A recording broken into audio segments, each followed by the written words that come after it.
Ketika kita membicarakan hakikat kejahatan, seringkali muncul pertanyaan yang lebih dalam.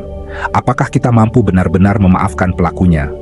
Disinilah perjalanan batin manusia diuji, karena pengampunan bukan sekadar kata, melainkan gerbang menuju kebebasan jiwa.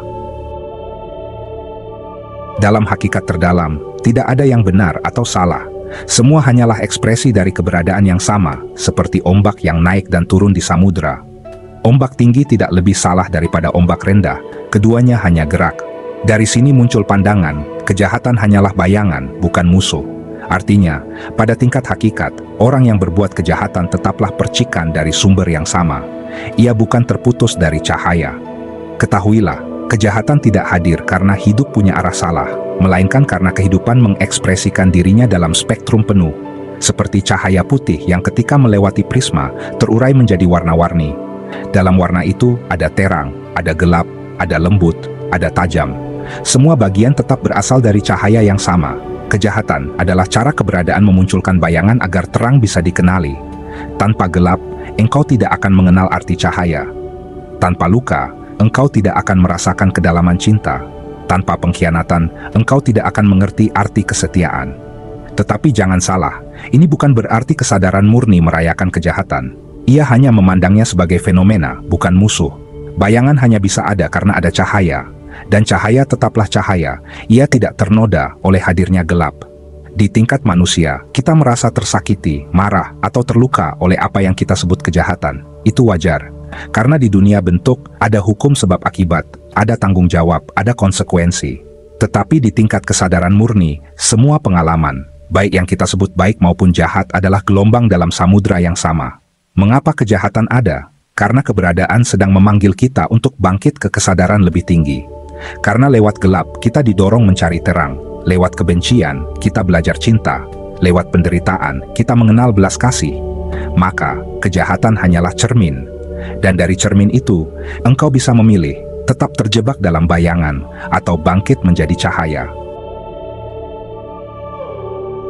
Namun, di alam manusia, di dalam permainan kehidupan, ada hukum sebab akibat. Tindakan membawa konsekuensi. Kalau seseorang menebar luka, ia akan menanggung luka itu kembali dalam bentuk lain, entah hukum dunia, penderitaan batin, atau akibat yang datang kembali kepadanya. Jadi, walaupun secara kosmis ia bukan salah dalam arti terpisah dari sumber, secara manusiawi dan sosial, ia bertanggung jawab atas perbuatannya.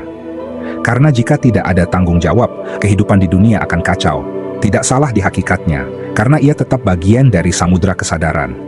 Tetapi tetap salah di dunia bentuk, karena ia merusak harmoni permainan. Maka konsekuensi hukum alam dan hukum sosial berlaku.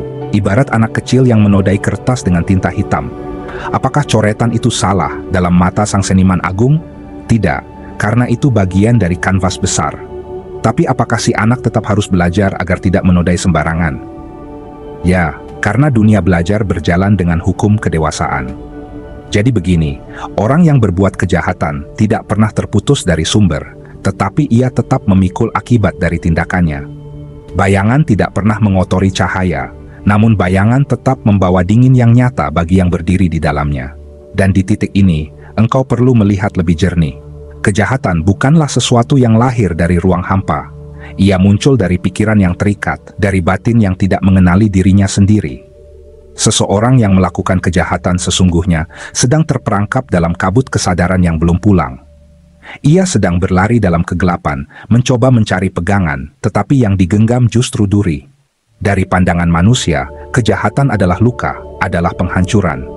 Tetapi dari pandangan kesadaran murni, ia hanyalah gelombang pengalaman.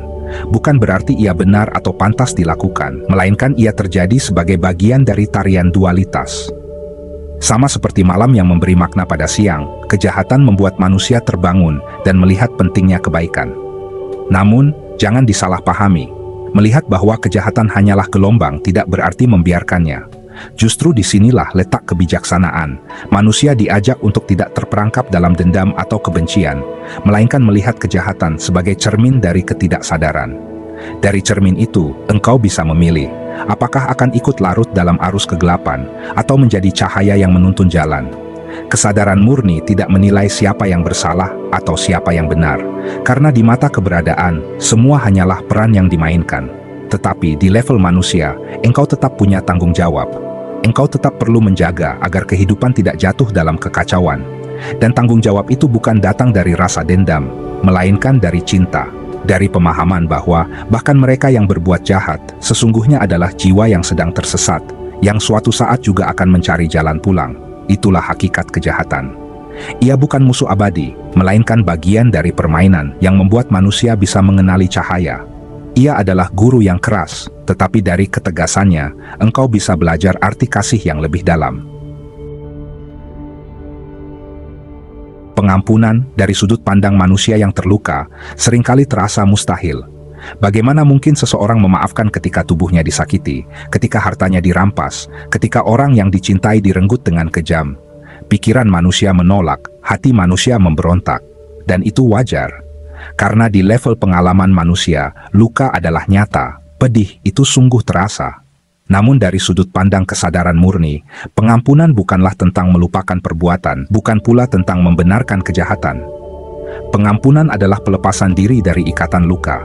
Ia adalah pintu agar jiwa tidak lagi terpenjara oleh kebencian. Sebab ketika engkau terus menyimpan dendam, energi kegelapan dari perbuatan itu tetap hidup di dalam dirimu. Engkau menjadi wadah yang menyimpan bara, dan bara itu membakar dari dalam. Memaafkan dalam cahaya keberadaan bukanlah hadiah untuk pelaku kejahatan. Itu adalah anugerah untuk dirimu sendiri. Saat engkau memaafkan, engkau tidak sedang berkata, "Apa yang kau lakukan benar." Engkau hanya berkata pada jiwamu sendiri, "Aku tidak ingin terikat lagi pada bayangan ini. Aku ingin pulang pada kedamaian sejati." Dan lebih dalam dari itu, kesadaran murni melihat bahwa pelaku kejahatan pun adalah jiwa yang sedang tersesat dalam permainan. Ia menabur benih yang suatu saat pasti kembali padanya, karena hukum keberadaan tidak pernah luput. Dengan menyadari itu, engkau bisa melepas beban dendam. Sebab engkau tahu, bukan engkau yang harus menjadi hakim semesta. Kehidupan sendiri akan mengajarkan dan menyeimbangkan semuanya. Pengampunan pada akhirnya adalah jalan pulang. Ia bukan kelemahan, ia adalah keberanian terbesar. Keberanian untuk tidak membiarkan luka menguasai hidupmu. Keberanian untuk memilih cahaya di atas kegelapan.